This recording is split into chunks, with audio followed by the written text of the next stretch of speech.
ইসলামী প্রজাতন্ত্র ইরানে ধুঁকতে থাকা অর্থনীতি এবং আকাশচুম্বী জীবনযাত্রার ব্যয়ের প্রতিবাদে শুরু হওয়া বিক্ষোভ এখন সরকার পতনের আন্দোলনের রূপ নিয়েছে। গত রোববার থেকে শুরু হওয়া এই বিক্ষোভ বর্তমানে দেশটির গ্রামীণ ও মফস্বল এলাকাগুলোতে ছড়িয়ে পড়েছে। বিক্ষোভকারী এবং নিরাপত্তা বাহিনীর মধ্যে রক্তক্ষয়ী সংঘর্ষে এখন পর্যন্ত অন্তত 200 জন নিহতর খবর পাওয়া যায়। এবারের বিক্ষোভ শুরু হয় রাজধানী তেহরানে, অন্যান্য প্রদেশে তা ক্রমশ সহিংস হয়ে উঠছে। গত রোববার উচ্চ মূল্য এবং অর্থনৈতিক স্থবিরতার প্রতিবাদে দোকানদাররা ধর্মঘট শুরু করলে তা দ্রুত দাবানলের মতো সারা দেশে ছড়িয়ে পড়ে। তেহরানের মালার জেলা থেকে জনশৃঙ্খলা ভঙ্গের অভিযোগে অন্তত 30 জনকে গ্রেপ্তার করেছে দেশটির গোয়েন্দা সংস্থা। বার্তা সংস্থা তাসনিম জানিয়েছে, নিরাপত্তা ও গোয়েন্দা বাহিনীর সমন্বিত এই অভিযানে দাঙ্গাকারীদেরকে চিহ্নিত করা হয়েছে। তবে বিশ্লেষকদের মতে 2022 সালে মাসা আমিনির মৃত্যুর পর ইরানে এটিই সবচেয়ে বড় গণবিক্ষোভ। যদিও আমিনি পরবর্তী আন্দোলনের মতো এটি এখনও দেশব্যাপী তীব্র হয়ে ওঠেনি, তবে নিহতের সংখ্যা বৃদ্ধি পাওয়ায় পরিস্থিতি যে কোনো সময় নিয়ন্ত্রণের বাইরে চলে যেতে পারে বলে ধারণা করা হচ্ছে। চলমান বিক্ষোভ শুধুমাত্র রাজধানী তেহরানেই এক রাতে 200 জনের বেশি বিক্ষোভকারী নিহত হয়েছে বলে জানিয়েছে আমেরিকান প্রভাবশালী সাময়িকী টাইম ম্যাগাজিন। সবচেয়ে তীব্র সহিংসতার খবর পাওয়া গেছে তেহরান থেকে 300 কিলোমিটার দক্ষিণ পশ্চিমে অবস্থিত লোরেস্তান প্রদেশের আজনা শহরে।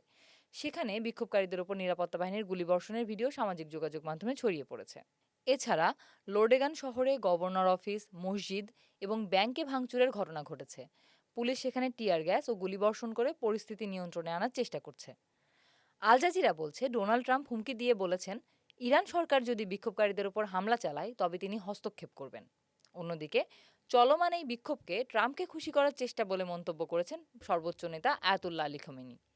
শুক্রবার রাষ্ট্রীয় টেলিভিশনে দেয়া সংক্ষিপ্ত ভাষণে তিনি বলেন, বিক্ষোভকারীরা অন্য দেশের প্রেসিডেন্টকে খুশি করতে নিজেরাই নিজেদের রাস্তা নষ্ট করছে। এমনকি এই দেশটাতে এখন ইন্টারনেটও বন্ধ করা হয়েছে। প্রাথমিকভাবে অর্থনৈতিক দাবিতে আন্দোলন শুরু হলেও ভিডিও ফুটেজে বিক্ষোভকারীদের রাজনৈতিক স্লোগান দিতে দেখা গেছে। সামাজিক যোগাযোগ মাধ্যমে ছড়িয়ে পড়া ভিডিওতে দেখা যায়, বিক্ষোভকারীরা মোল্লাদের বিদায় নিতে হবে, স্বৈরশাসকের মৃত্যু চাই এবং যতক্ষণ মোল্লাদের দাফন না হবে এদেশ মুক্ত হবে না, এমন উগ্র স্লোগান দিচ্ছে।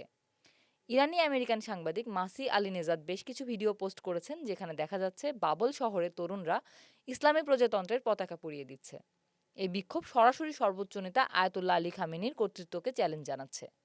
ইরানের এই অস্থিরতার মূলে রয়েছে ভয়াবহ অর্থনৈতিক ধস।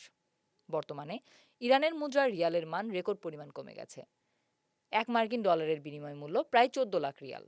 দেশটির সরকারি পরিসংখ্যান অনুযায়ী ডিসেম্বরে মুদ্রাস্ফীতির হার ছিল 52%। প্রেসিডেন্ট মাসুদ পেজেশকিয়ান বিক্ষোভকারীদের শান্ত করার চেষ্টা করে বলেছেন, তাদের দাবি যৌক্তিক।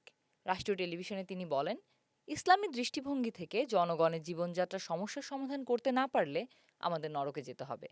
তবে তিনি স্বীকার করেছেন যে আন্তর্জাতিক নিষেধাজ্ঞা এবং সাম্প্রতিক যুদ্ধের প্রভাবে তার সরকারের হাতে করার মতো খুব বেশি কিছু নেই। ইরানের এই অস্থিরতা এমন এক সময় এসেছে যখন দেশটি গত জুনে ইসরায়েলের সাথে 12 দিনের যুদ্ধের ক্ষয়ক্ষতি কাটিয়ে ওঠার চেষ্টা করছে। ওই সময়ে আমেরিকা ইরানের পারমাণবিক স্থাপনাগুলোতেও বোমা হামলা চালিয়েছিল। ইরান বর্তমানে তাদের ইউরেনিয়াম সমৃদ্ধকরণ বন্ধ রাখার ঘোষণা দিলেও ডোনাল্ড ট্রাম্প এবং বেনিয়ামিন নেতানিয়াহুর হুঁশিয়ারির কারণে পশ্চিমা দেশগুলোর সাথে আলোচনার পথ এখনও রুদ্ধ।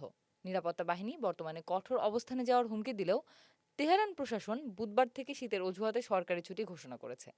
বিশ্লেষকরা মনে করছেন, রাজধানী থেকে মানুষকে সরিয়ে দিয়ে বিক্ষোভের ভিড় কমানোর জন্য এটি একটি কৌশল। বর্তমানে ইরান এক গভীর সংকটের মুখে দাঁড়িয়ে। একদিকে আন্তর্জাতিক চাপ ও যুদ্ধবিধ্বস্ত অর্থনীতি, অন্যদিকে অভ্যন্তরীণ জনগণের ক্ষোভ। এই দ্বিমুখী সংকট আয়াতুল্লাহ খামেনির নেতৃত্বাধীন দীর্ঘস্থায়ী ধর্মতান্ত্রিক শাসনের অস্তিত্বকে বড় ধরনের প্রশ্নের মুখে দাঁড় করিয়ে দিয়েছে।